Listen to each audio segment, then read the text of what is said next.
भगवत कृपा विशेष से हम लोग इस तीर्थ प्रयाग में सर्वानंद ज्ञान दर्शन के संस्कार कार्यक्रम में उपस्थित हैं, जो हमारे लिए बड़े ही दुर्लभ होते हैं, क्योंकि यहाँ पर तत्वज्ञानी महात्मा जी लोग प्राप्त हैं,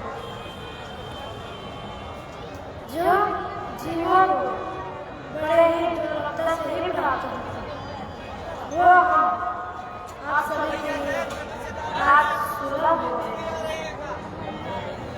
जैसे कि आज शंकराचार्य जी अपने विदेश में सदग्रंथ में कहते हैं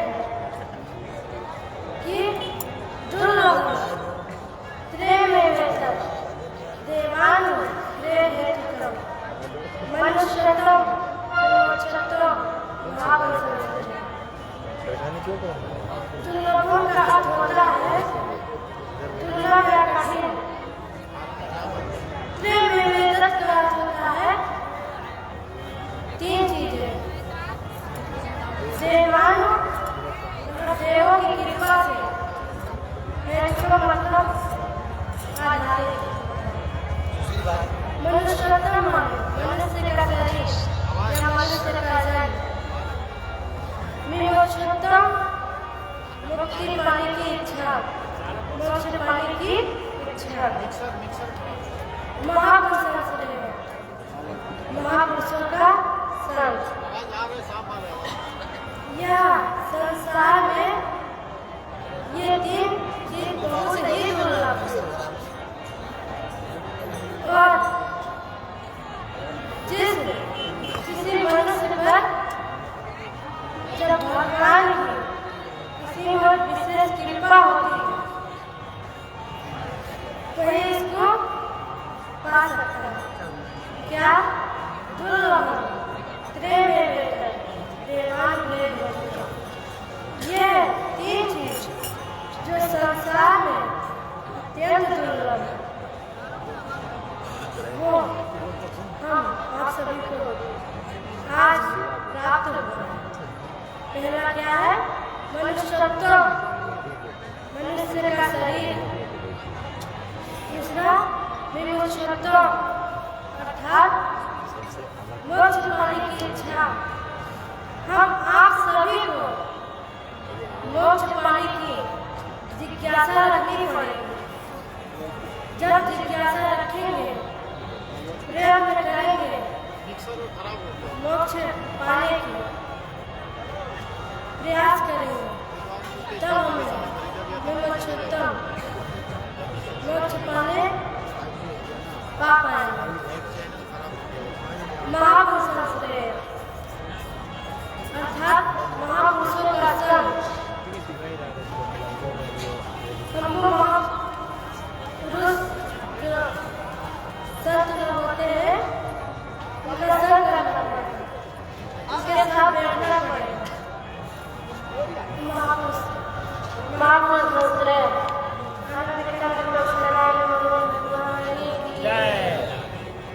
अब आगे देखते हैं कि जो मनुष्य का शरीर है, इसको दुर्लभ क्यों बताया है, इसको दुर्लभ क्यों कहा जाता है? तो पहले तो यह है कि जो ये मनुष्य का शरीर है, ये बहुत दुर्लभ है।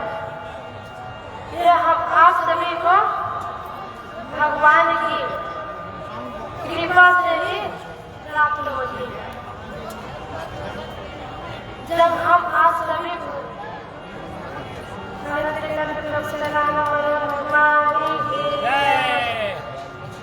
जब मनुष्य का शरीर हम आप सभी को प्राप्त हुआ, ये भी बहुत दुर्लभ है जो हम आप सभी को ये मनुष्य शरीर मिला, प्राप्त हुआ। भगवान की असीम कृपा थी जो हम सभी को ये शरीर प्राप्त हुआ। तो ये जो संसार है, ये संसार चक्र है। इसी जो कर्म भोग है, ये कर्म भोग जो है इसी का चक्कर चलते आ रहा है। इसी में जीव 84 लाख प्रकार की योनियों में भोगता रहता है। इसी में वो तड़पता रहता है। और उसे 83,99,999 जो योनियां है, शरीर है, वो शरीर प्राप्त होती है। उसी बार बार कभी कुत्ता के शरीर में आता है, कभी गाय के शरीर में आता है। आदि आदि शरीरें हैं कीड़े मकोड़े की, उस शरीर में आते हैं, इसी शरीर में आते हैं, क्योंकि वो जैसा कर्म करते हैं उनको वैसा ही प्राप्त होता है। तो अब हम आप सभी को जब ये भगवान जी कृपा करके हम आप सभी को ये मनुष्य शरीर दिए हैं, अब इसको हमको प्रभु की सेवा में ही लगाना चाहिए। हम लोग इतनी योनियों से 84 लाख प्रकार की योनियों से तड़पते आ रहे हैं, इससे हमको निकल के प्रभु के चरणों में आगे हमें ईमान, सच्चाई, संयम, सेवा से रहना चलना चाहिए। अब हम इसको न जानते हैं, घर परिवार में केवल हंसे हैं। जो भगवान जी हम आप सभी को इतना कृपा करके ये शरीर दिए, इस शरीर को हमको आपको प्रभु के चरणों में जाके इस शरीर को लगा देना चाहिए कि दोबारा हमको जो 84 का चक्कर है इससे मुक्त हो जाए। इसको दोबारा घर परिवार में, बीवी बच्चा में इस शरीर को ना लगाए। और जो भगवान जी हम आप सभी को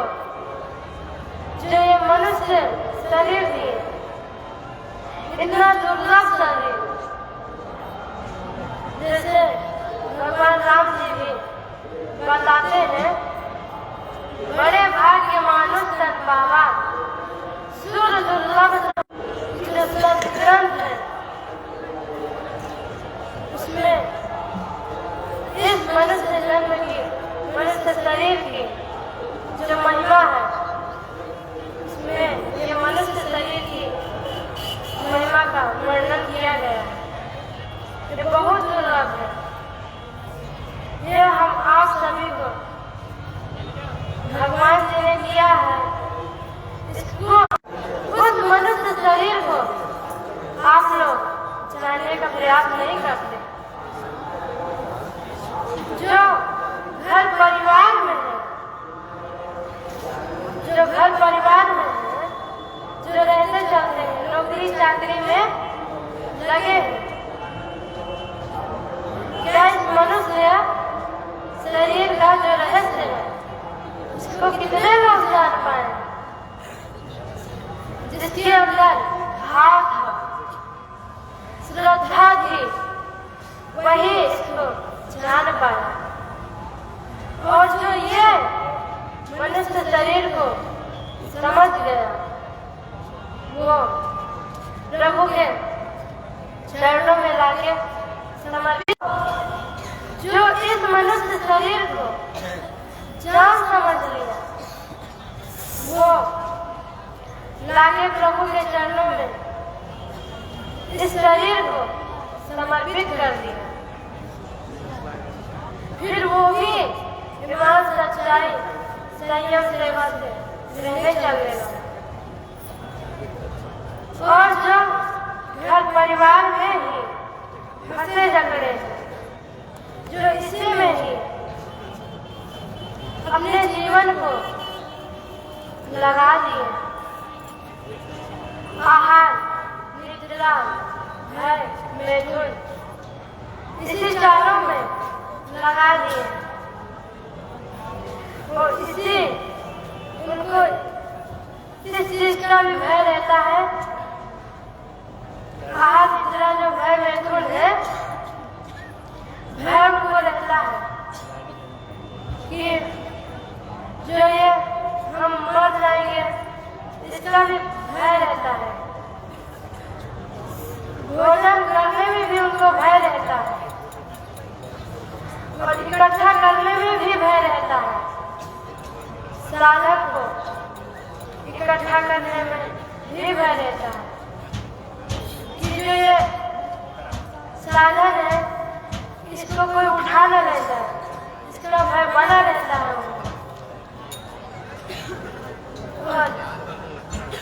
और वो बच्चा पैदा करने का भी भय रहता है। और जो बच्चा पैदा करने का भी भय रहता है, पर बच्चा पैदा तो पशु भी करते हैं। जो मनुष्य शरीर पाप है, इसको आहार, निद्रा, भय, मैथुन में ही लगा दिए, वो पशु कहलाते हैं।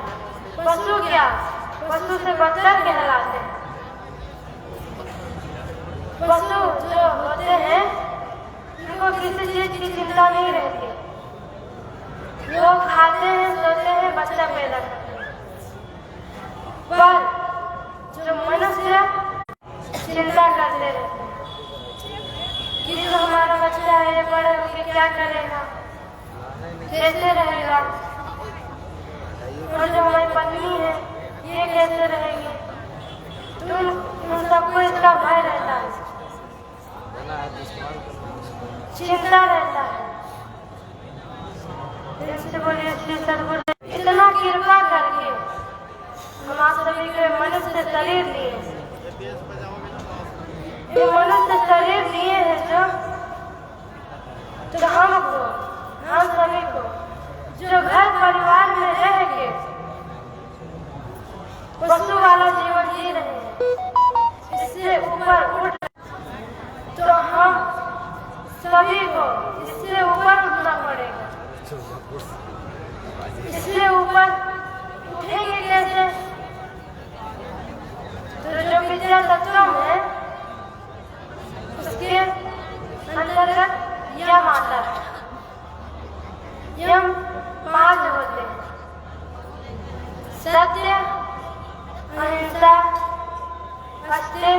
ब्रह्मचर्य सत्य। व्यवहारिक सत्य क्या है? करनी के अनुसार करनी तथा करने के अनुसार ही करनी। जैसा कहे वैसा ही करे और जैसा करे वही करे। जब हम इसको जीवन में उतार लेंगे व्यवहारिक सत्य को ही, तो हमारे अंदर जो हम आज पशु कहला रहे हैं वो पशु नहीं, एक मनुष्य कहलाने लगेंगे, मनुष्य के भांति कार्य करने लगेंगे। जब हम सत्य को जीवन में अपनाएंगे।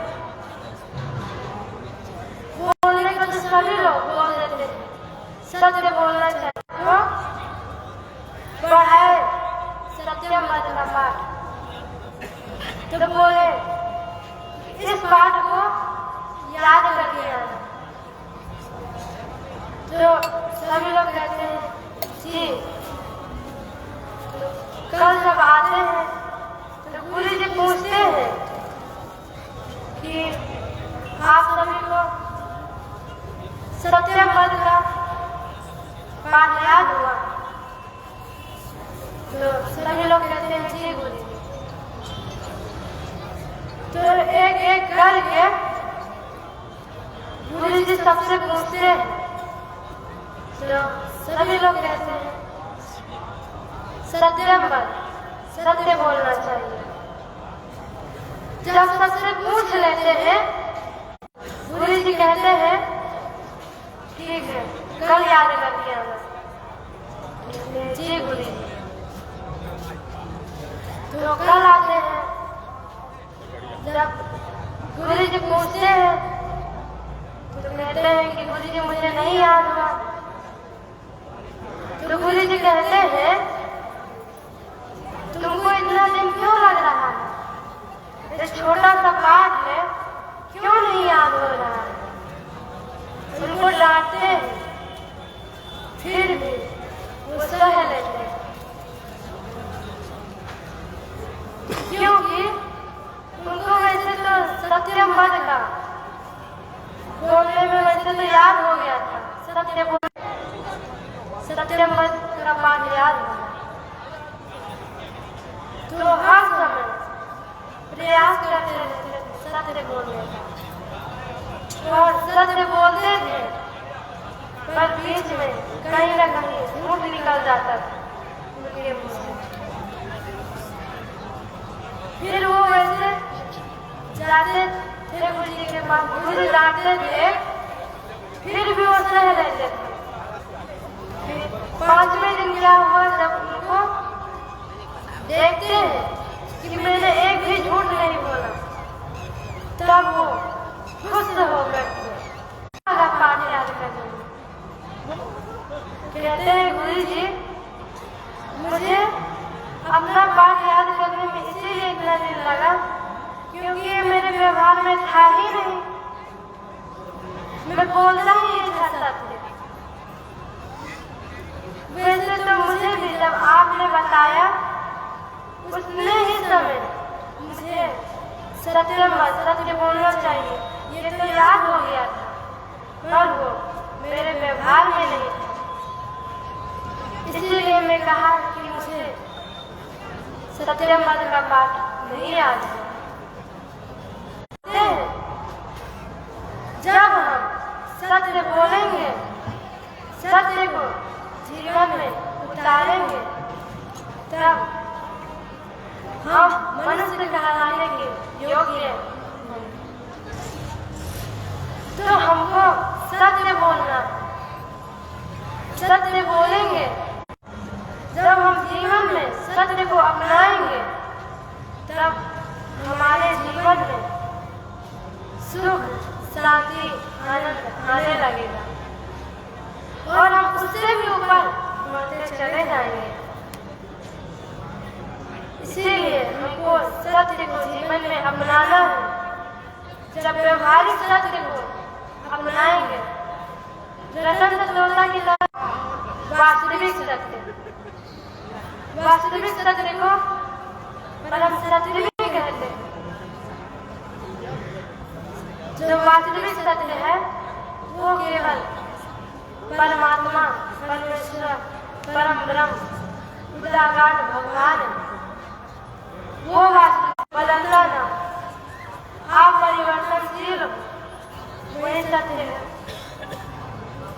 तो इसमें केवल परमात्मा ही आते हैं। वास्तविक सत्य में केवल परमात्मा ही आते हैं। और ये सत्य है, जो इसको जानते हुए, समझते हुए जीवन में अपनाएंगे तब मनुष्य कहलाएंगे। अहिंसा, हमें अहिंसा का पालन करना होगा। अहिंसा क्या है? जो मन से, वचन से, कर्म से छोटे जीव को कष्ट देते हैं, वो हिंसा है। तो आज संसार में कोई अहिंसा का पालन नहीं कर रहा है, हिंसा का पालन कर रहे हैं, तब वो पशु कहला रहे हैं। पशु कहला रहे हैं जब हम अहिंसा का पालन करते जब ये नहीं उठाना चाहिए, वही ऐसे है। इससे क्या है? किसी का बिन पूछे सामान उठा लेना और किसी का भी सामान बिन पूछे उठा लेते हैं। ये नहीं समझते कि सब परमात्मा का है, हम सब भगवान के हैं, भगवान की वस्तु है। तुम्हें क्यों सोचते हैं कि सब परमात्मा का है? तुम्हें इसको बिन पूछे ना लो, इसका नहीं पालन कर रहे हैं, इससे का पालन कर रहे हैं। आज इसीलिए संसार में मुझे जितना दिए हमको उसी में संतुष्ट रहना। भगवान की कृपा रहेगी तो मुझे और मिल जाए, इसमें हमें लालच नहीं करना। जितना मिला उतने में ही संतुष्ट रहना। ये नहीं है संसार में, इसका पालन नहीं कर रहे हैं। जो परिग्रह है, परिग्रह क्या है? वो सोचते हैं कि हमारे पास कितना सा कपड़ा होता और मैं बदल बदल के पहनता रहूं या पहनती रहूं।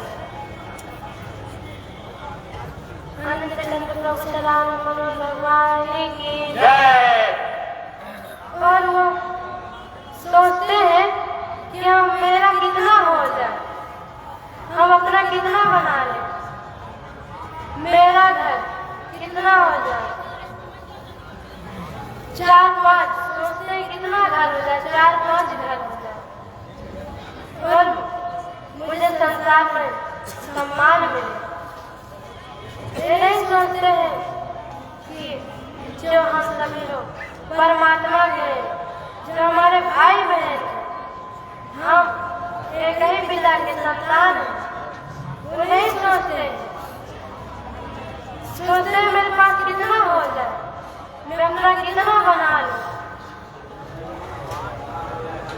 आनंद कहते प्रभु सलाम मनोज भगवान की कितना बना लूं कि मेरा हो जाए। बगल वाले को नहीं देखते कि बेचारा वो दुखी है, उसके पास घर नहीं है तो मैं उसको एक घर दे दूं, ऐसा भाव नहीं रहता। वो दुखी है, उसको छोड़ दे, वो दुखी है, उसको छोड़ अपना देखें, अपने ही परिवार के लिए, अपने ही घर परिवार के लिए सोचते हैं कि मेरा कितना हो। यही परिग्रह और इसी का पालन कर रहे हैं। आज परिग्रह का पालन करते तो ऐसा ना होता। ब्रह्मचर्य, ब्रह्मचर्य हम आप सभी को ये आंखों से देखना चाहिए कि हम आप सभी लोग आत्मा ईश्वर ब्रह्म है। हम जितने भी हैं, या भैया जी हो या बहन जी हो,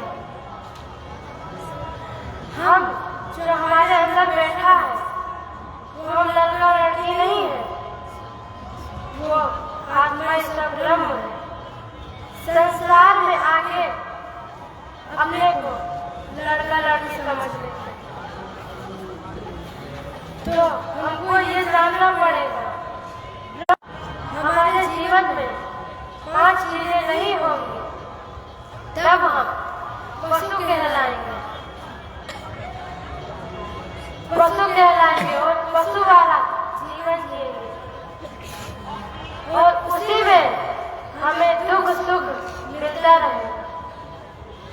उसी में हम सबका सभी का मनुष्य शरीर दिए वो शरीर बर्बाद हो जाएगा, फिर हम 84 का चक्कर काटेंगे, उसी में फंसे जकड़े रहेंगे।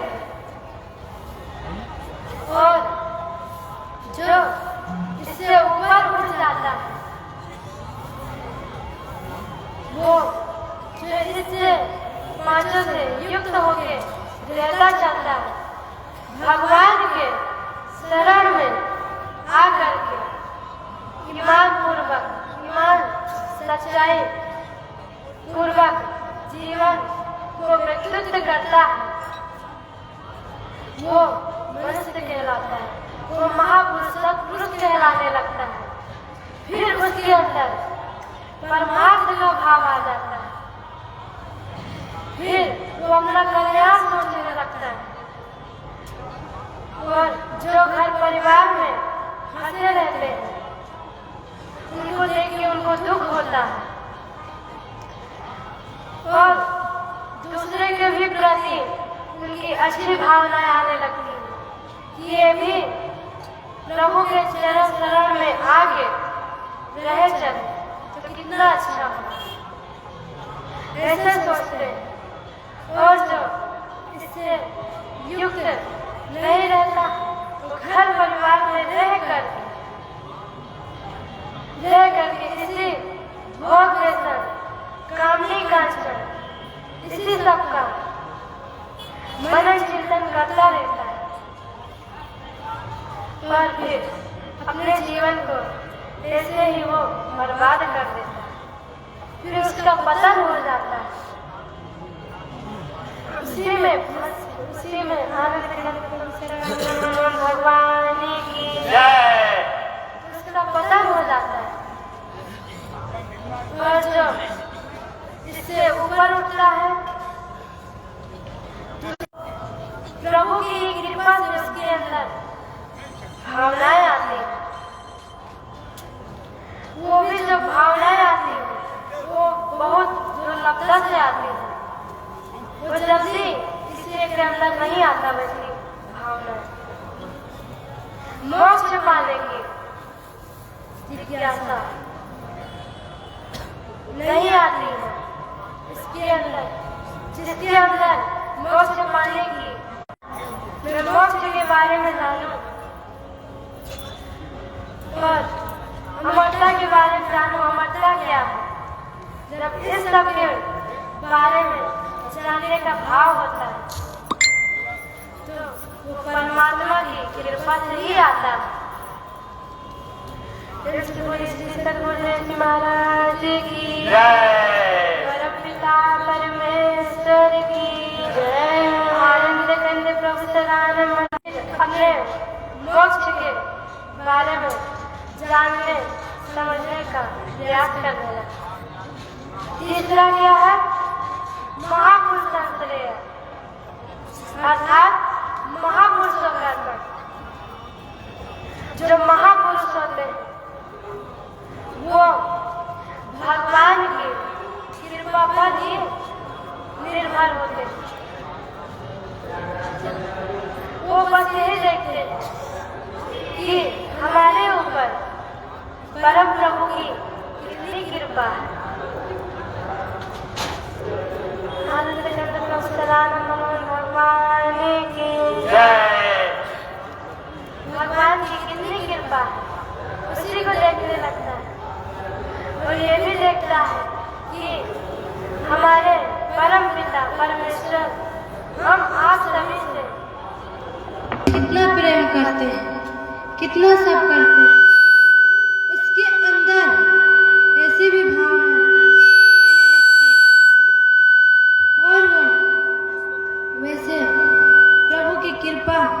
देखते रहता है और उस पर चलता है। कंद प्रभु सराने मनमोहन भगवान की जय। और जो व्यक्ति महापुरुष सत्पुरुष के पास बैठता है, अपने महापुरुषों के पास बैठता है, जानने का जिज्ञासा रखता है, मोक्ष पाने की जिज्ञासा रखता है। जब जिज्ञासा से उनके पास जाते हैं, तब जो महापुरुष सत्पुरुष रहते हैं, वो जो हमारे अंदर, हम आप सभी के अंदर जो ममता हो आसक्ति है, उससे उसको काट करके ज्ञान की तलवार से इस जो कर्म बंधन है, इसको काट करके हमें प्रभु के मार्ग पर चलना सिखा देते हैं। और जो 84 का चक्र है, इसे मुक्त करा देते हैं। जो हमारे जन्म जन्मांतर से जो तड़पते आते हैं, जो 83,99,999 में जो शरीर विभिन्न प्रकार के शरीरों को प्राप्त करके भोग से ले लेते, उससे मुक्त करा देते और फिर हमें प्रभु के मार्ग पर चलना सिखा देते। फिर जो ये 84 का चक्कर है, आवागमन का चक्कर है, बहुत सागर है, इससे मुक्त करा देते। और जब भगवान जी इस धराधाम पर अवतरित होकर आते हैं, भगवान जी अवतार लेकर इस धरती पर आए। संत ज्ञानेश्वर स्वामी सदानंद जी अवतार लेकर आए, हम लोग को जनाए, बताए, सत्संग सुनाए, हम लोग को ज्ञान से जानने समझने को मिला, जो हम आज जानते समझते हैं। आज जो हमारे भगवान संत ज्ञानेश्वर स्वामी सदानंद जी बताए उससे जानकारी मिली। और वर्तमान में भगवान की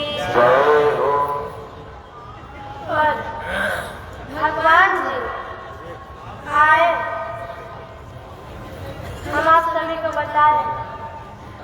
और हम लोग इतने भाग्यशाली हैं, इतने भाग्यशाली हैं, इतना प्रभु की हम आप पर कृपा है कि जो वर्तमान में भगवान जी मिले, उनको जानने, समझने और उनको प्राप्त किए, उनके चरण शरण में आए। कितनी प्रभु की कृपा है। ऐसा शुभ अवसर हम आप सभी को कभी कभी मिलता है, कभी कभी प्राप्त होता है। तो हम आप सभी को जो वर्तमान में ऐसा शुभ अवसर मिला है, ऐसे शुभ अवसर को न गवाएं, क्योंकि हम लोग देखिए कितने भाग्यशाली हैं। भगवान की कितनी कृपा है कि जो संसार में 3 चीज बहुत दुर्लभ है। पहला मनुष्य, जो मनुष्य का शरीर मिला, ये कितना दुर्लभ है। मनुष्य जो मोक्ष पाने की जिज्ञासा अंदर थोड़ा थोड़ा आती है, वो प्रभु की संग मिल रहा है। आप लोग भी महात्मा जी लोग से जानिए, समझिए, प्रयास कीजिए, आगे बढ़िए। और ये हम आप सभी जीवों के लिए बहुत ही दुर्लभ है। और हम सभी लोग पर भगवान की असीम और विशेष कृपा है। ऐसे शुभ अवसर को हम आप सभी को नहीं गंवाना चाहिए। गंवा देंगे फिर घर परिवार में चले जाएंगे तो फिर इसी 84 के चक्कर में लगे रहेंगे। और अपने को ईमान, सच्चाई, संयम, सेवा से युक्त करके उस पर रहिए, चलिए। से सब भगवत कृपा। प्रेम से बोलिए श्री सद्गुरुदेव जी महाराज की जय।